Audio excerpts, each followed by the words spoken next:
السلام عليكم متابعينا الكرام، ومبروك عليكم فوز المنتخب الوطني المغربي المستحق على المنتخب الإسباني.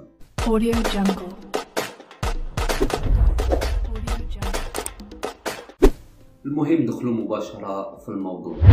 منذ تأسيس المنتخب الوطني المغربي عام 1955 دازت لحد الآن 15 بطولة ديال كأس العالم، واللي من خلالهم استطاع المنتخب الوطني المغربي يتأهل ب6 بطولات، وهي نسخة 1972 وكذلك نسخة 1986 ونسخة 1998 و2018 بروسيا والنسخة الحالية 2022 بقطر.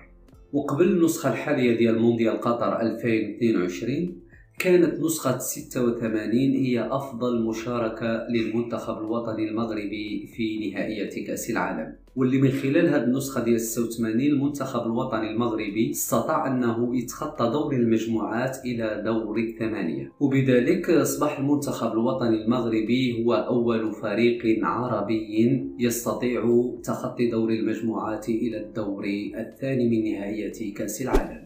أما في النسخة الحالية من مونديال قطر فإن المنتخب الوطني المغربي قدر أنه يعادل إنجاز 3 دول إفريقية اللي استطاعت أنها توصل إلى دور الربع، وهنا كنخص الأمر بمنتخب الكاميرون ومنتخب السنغال، وآخرهم كان منتخب غانا في 2014 لو تتذكرون، حينما منعهم سواريز من التأهل إلى نصف النهائي.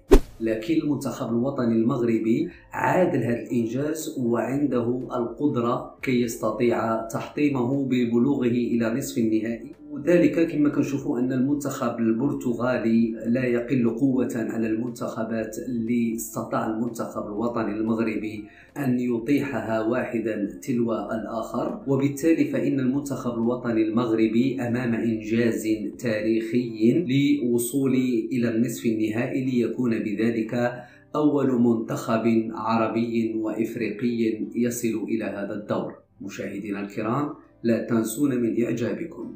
سلام.